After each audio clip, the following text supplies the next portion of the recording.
সবাইকে স্বাগত জানাচ্ছি বিডিভিউসে। আপনাদের সাথে আছি আমি সুস্মিতা দাস। বাংলাদেশের রাজনীতির এক উজ্জ্বল নক্ষত্র বিদায় নিলেন। বেগম খালেদা জিয়ার মৃত্যুর মধ্য দিয়ে বাংলাদেশের জাতীয় রাজনীতির একটি অধ্যায়ের অবসান হল। তিনি এদেশের সবশেষ কোনো জননন্দিত নেতা, যিনি তার মেধা, প্রজ্ঞা ও দেশপ্রেমের মাধ্যমে জাতির শত্রু মিত্র চিনিয়ে গেছেন। নিজের জীবন বিপন্ন করে দেশকে ঐক্যবদ্ধ করে রাখার চেষ্টা করে গেছেন, যিনি ইসলামী মূল্যবোধ ও জাতীয়বাদের মাধ্যমে দেশে জাতীয় ঐক্য গড়ে তুলে দেশের স্বাধীনতা ও সার্বভৌমত্ব রক্ষার আপ্রাণ চেষ্টা করে গেছেন।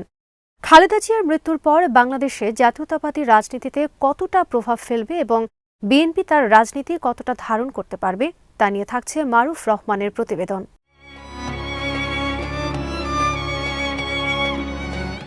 জাতির এক ক্রান্তি লগ্নে এই দেশের হাল ধরেছিলেন শহীদ প্রেসিডেন্ট জিয়াউর রহমান। সদ্য স্বাধীন বাংলাদেশকে ভারতীয় আধিপত্যবাদের কবল থেকে মুক্ত রাখতে সিপাহী জনতা এক বিপ্লবের মাধ্যমে তাকে দেশ গড়ার দায়িত্ব তুলে দিয়েছিল। শহীদ জিয়া বাংলাদেশকে বিশ্ব মানচিত্রে নতুনভাবে পরিচিত করিয়েছিলেন। ভূখণ্ডগত জাতীয়তাবোধ, মুসলিম পরিচিতি এবং বহুদলীয় গণতন্ত্রের সূচনা করেছিলেন। বহির্বিশ্বে এদেশের মানুষ পরিচিতি পেয়েছিল এক আত্মমর্যাদাশীল জাতি হিসেবে। কিন্তু স্বাধীনতার শত্রুদের বাংলাদেশের স্বাধীন অবস্থান পছন্দ হয়নি। ষড়যন্ত্রের মাধ্যমে তাকে হত্যা করা হয়েছিল।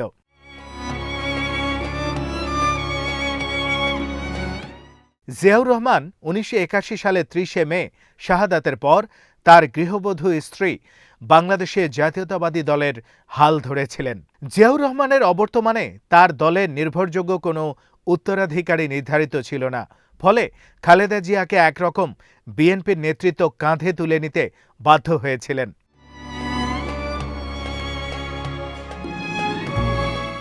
জিয়াউর রহমানের শাহাদাতের পর দলের নেতাকর্মী ও দেশের মানুষের প্রবল আগ্রহ এবং চাপে খালেদা জিয়া রাজনীতিতে আসেন।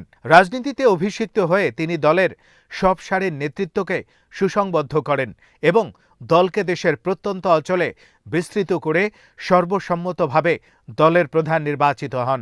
স্বামীর মৃত্যুতে শোকার্ত অবস্থায় খালেদা জিয়া এভাবেই বিএনপির হাল ধরেন। সে সময় থেকে নানামুখী নিপীড়ন ও নির্যাতনের মাধ্যমে স্বামীর আদর্শের পতাকা উচ্চকিত করে দেশকে আবার ঐক্যবদ্ধ করেছিলেন।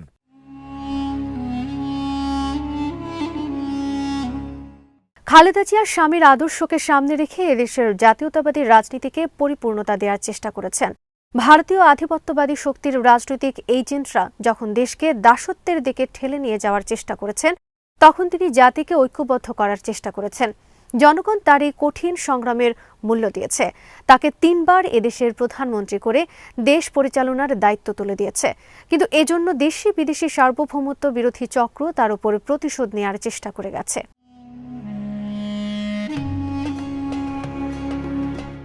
আধিপত্যবাদী শক্তি এবং তার এদেশীয় এজেন্টরা তাকে তিলে তিলে হত্যার সব আয়োজন সম্পন্ন করেছে। মিথ্যা মামলায় কারাগারে আটকে রেখে বিনা চিকিৎসায় তার মৃত্যু নিশ্চিত করার চেষ্টা করা হয়েছে। কিন্তু তার ব্যক্তিত্ব ও দেশপ্রেম থেকে উৎসারিত আত্মমর্যাদা এতটাই ছিল যে তিনি কখনো মাথা নোয়াননি।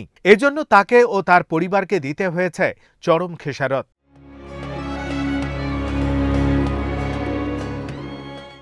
বাংলাদেশের রাজনীতিতে এক সংগ্রাম মুখর চরিত্র খালেদা জিয়া। একজন সাধারণ গৃহবধূ থেকে ৮০ দশকের রাজনীতিতে পদার্পণ করে রাজপথের সংগ্রাম, নির্বাচনে বিজয়ী হয়ে দেশের প্রথম নারী প্রধানমন্ত্রী হয়ে ওঠা, ষড়যন্ত্র ও প্রতিহিংসার শিকার হয়ে কারাবাস এবং পরে অসুস্থতার মধ্য দিয়ে অতিবাহিত হয়েছে তার জীবন।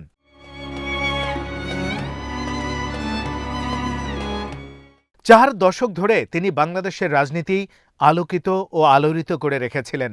খালেদা জিয়ার ক্যারিশমাটিক নেতৃত্ব, দেশ ও জনগণের প্রতি অগাধ ভালোবাসা এবং সহানুভূতি তাকে অতুলনীয় ব্যক্তিত্বে পরিণত করে তোলে। দীর্ঘ রাজনৈতিক জীবনে খালেদা জিয়ার সংগ্রামে অবতীর্ণ হয়ে যেমন জেল, জুলুম ও নির্যাতন সহ্য এবং অসীম ত্যাগ স্বীকার করেছেন, স্বৈরশাসনের অবসান ঘটিয়ে গণতন্ত্র পুনরুদ্ধার করেছেন, তেমনি নির্বাচনে দলকে বিজয়ী করেছেন, পূর্ণ মেয়াদে নির্বাচিত প্রধানমন্ত্রী ও দেশের প্রধান নির্বাহী হয়ে রাষ্ট্র পরিচালনা করেছেন। দেশের মানুষের কাছে তিনি আপসহীন নেত্রী হিসেবে যেমন পরিচিত, তেমনি জনগণ তাকে সম্মান দিয়েছে দেশনেত্রী হিসেবে।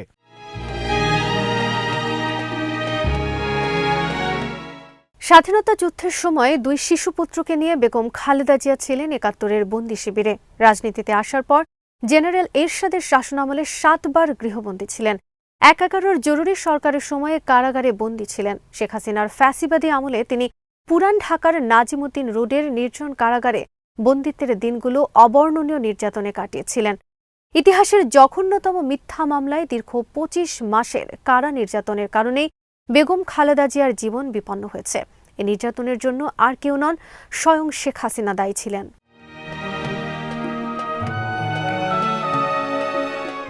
৯০-এর এরশাদ বিরোধী আন্দোলন ও ১/১১-র মঈন মাসুদ চক্রের সেনা সমর্থিত সরকারের বিরাজনীতিকরণের চক্রান্তের বিরুদ্ধে তিনি দৃঢ়তার সাথে রুখে দিয়েছিলেন। তার সেই দৃঢ়তাই অবরুদ্ধ গণতন্ত্রকে মুক্ত হতে শক্তি জুগিয়েছিল। শেখ হাসিনার ফ্যাসিবাদী শাসনের বিরুদ্ধে পুরো সময় তিনি লড়াই করেছেন। এ সময় তিনি তার গুলশানের অফিসে অবরুদ্ধ থাকার সময় প্রিয় পুত্রকে হারিয়েছেন। পরিবারের অন্য সদস্যদের নির্বাসনে থাকতে হয়েছে। একাই তিনি ফ্যাসিবাদী শাসনের বিরুদ্ধে আন্দোলন গড়ে তুলেছিলেন। শত নির্যাতনের মধ্যে অন্যায়ের কাছে মাথা নত করেননি। বাংলাদেশের গণতন্ত্রের সব দুর্যোগ এবং ন্যায় প্রতিষ্ঠার আন্দোলনে খালেদা জিয়া নিজেকে অনির্বাণ শিখা হিসেবে প্রজ্বলন করে রেখেছিলেন।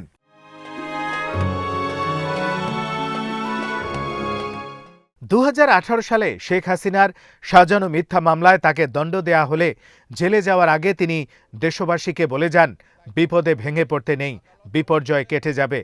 দেশের ছাত্র জনতা কখনোই অন্যায় মেনে নেয়নি এবং নেবে না, অন্যায়ের প্রতিবাদ করবেই, গণতন্ত্রের বিজয় আসবেই। তার এই কথা অক্ষরে অক্ষরে সত্যে পরিণত হয়েছে। বেগম জিয়া রাজনৈতিক প্রজ্ঞা থেকে বুঝতে পেরেছিলেন নিপীড়নমূলক শাসনের শেষ পরিণতি হবে বড়ই নির্মম। তিনি পরিণত বয়সে সেই নিপীড়কের পতন দেখে গেছেন।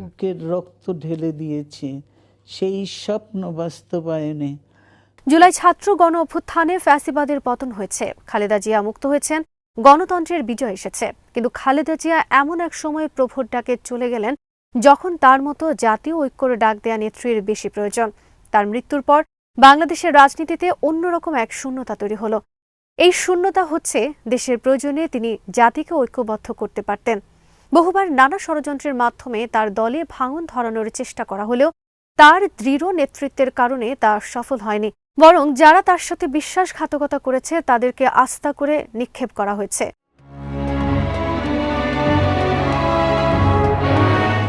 খালেদা জিয়ার অবর্তমানে বিএনপি জাতীয় ঐক্যের রাজনীতি গড়ে তুলতে পারবে কিনা তা এখন বড় প্রশ্ন।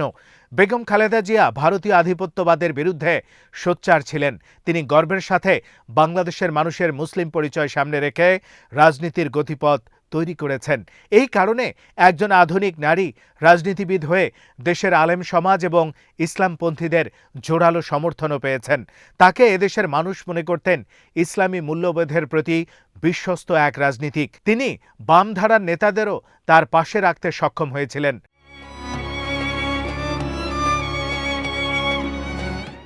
বেগম খালেদা জিয়া জেলে অসুস্থ হওয়ার পর থেকে রাজনীতি থেকে দূরে থেকেছেন। যদিও অন্তর্বর্তী সরকার দায়িত্ব গ্রহণের পর একাধিক সংকটে তিনি ভূমিকা রেখেছিলেন। জীবনের শেষ দিনগুলোতে তিনি আবির্ভূত হয়েছিলেন একজন জাতীয় অভিভাবক হিসেবে। বিএনপির বাইরে অন্য রাজনৈতিক দলগুলো জাতীয় সংকটে তাকে শেষ ভরসাস্থল হিসেবে দেখেছেন।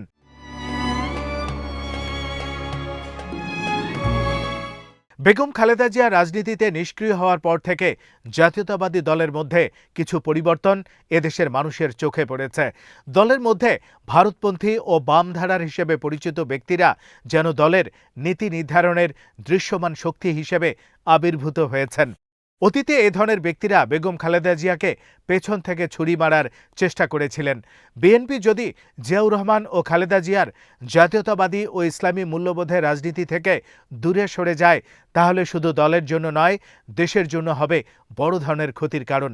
দেশের নতুন পরিস্থিতিতে খালেদা জিয়ার রাজনীতি বিএনপি কতটা ধারণ করতে পারে তা এখন দেখার বিষয়।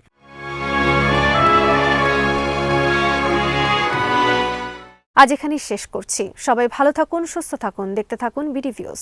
চ্যানেলটি ভালো লাগলে সাবস্ক্রাইব করুন, সংযুক্ত থাকুন আমাদের ফেসবুক পেজে।